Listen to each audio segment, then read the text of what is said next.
fellow YouTuber Bradley from Lower My Handicap has sent me in his golf swing driver issues.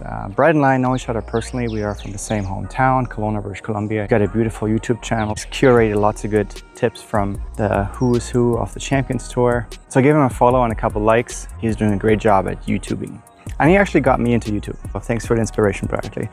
Driver issues for you. You've been doing great with your irons. You've improved tremendously. Your handicap actually has lowered, but with the driver, it seems to be still iffy, right? And you also don't like a certain look to your golf swing. And normally I'm not the golf coach who goes after looks and aesthetics, but in that case, the look and the function of your golf swing in that specific area that you are not enjoying is something we need to change. So when we look at your golf swing, at the end of the backswing, till about P3 here, you're doing pretty good. And then from P3 to P4, something weird's going on. You're going way across the line and your hands are also traveling much more behind your torso instead of staying more in front of it. And that leads to some timing issues, some sequencing issues from the top of the golf swing. And I think the most important thing for the driver swing is to have a really good, proper sequence. From the ground up, pelvis first, torso second, left arm third, and then fourth, the club. And if you're in an unorthodox position at the top, you're looking for solutions, but in the wrong areas. So in my opinion, why you have that across the look lasso type situation, and then you come over the top sometimes with a very steep club, and then you hang back trying to flip at it for any sort of elevation of the launch angle, is when you're about right here, instead of keeping the left shoulder moving across more and more to the right side of your body, you actually start to extend and your whole body mass, the center of your mass, moves too much left of the ball.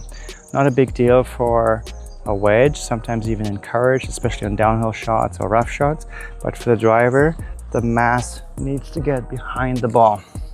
We're going to look at Tiger real quick here. Like if there was one driver model swing of all time, I think I would always bring up Tiger 2000, 2001, and we can see here clearly he is moving quite a bit off the ball to the right. So a lateral torso sway to the right is incredibly important for driving. You got to get your torso behind.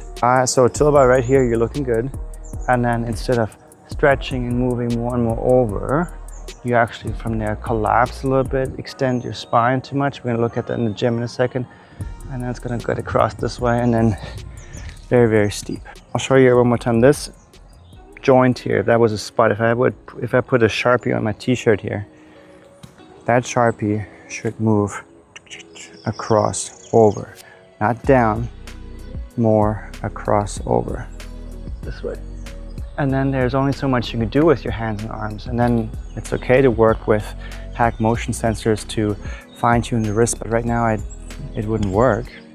Instead of messing it up last minute, extending and getting behind, just keep stretching more and more over this way, even if it feels like it's a pretty short backswing. Well, backswings to me are not short if they're fully turned, depending on how much you can lift your arms in a proper position is how long your golf swing looks. That's why John Daly has this long golf swing. It's not just because he turns so much and extends so much. He actually is here, and then from there, he can lift his arms all the way to the top. I can't do it, you can't do it, and John Rahm can't do it either. So that's why the golf swings look short, but they're fully turned. I suggest you practice that in our half swings again. Right, we did this before, we call them the robot swings, where we feel like we're getting wide to the right and wide to the left. Moving off the ball, more off the ball. See how it's impossible to get steep? Possible to go across. Only if I tilt this way I go across. If I get behind the ball, no chance to get across.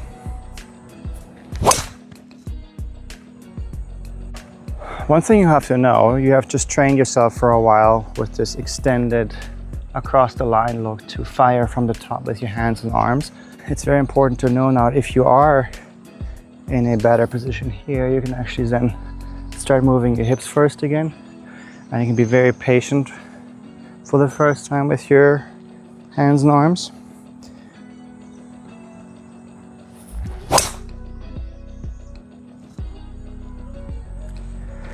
Somebody's in a bad position there. They start to fire to solve the problem from the top.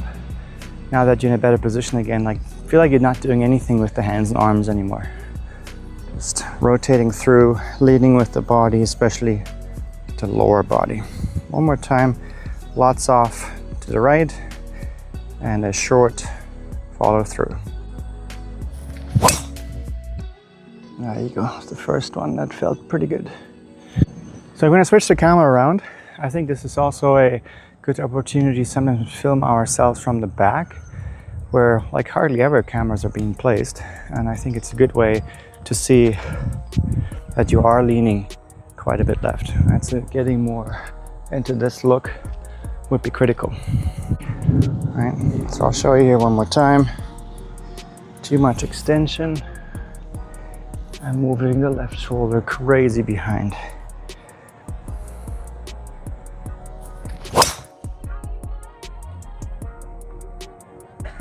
It's getting stormy here in Florida. I better get inside. I don't want to get fried. And I'll show you some stuff in the gym. And we're going to see here quickly one more time what too much extension into negative ranges does. It lowers your left shoulder too much and you're going to get across. And from the face on view here, same thing here, pretty good till about here, but then look if I don't do negative ranges. That's obviously more than you do, but it's always good to see. Alright, so here's our first exercise. Take a band to the golf course, Bradley, and use it for warm-up underneath your left foot and push the band over as good as you can. It's almost like a punch to the left. Definitely a good warm-up exercise and maintenance exercise. I call these ones hip catchers.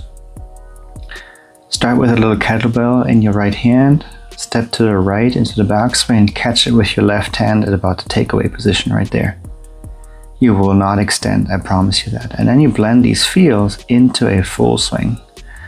That's a lots of internal hip rotation on the right side, strong right leg, the femur is being loaded laterally into the ground. And then it's going to make a whole bunch of sets to use the shoulder and move it more across. And then here's the final product. Impossible to get across the line. And then let's do it one more time. Step, catch. Left shoulder works across. And then if you have this position, start with the hips in the downswing and the club shallows beautifully on plane. Good luck with that, Bradley. See you soon.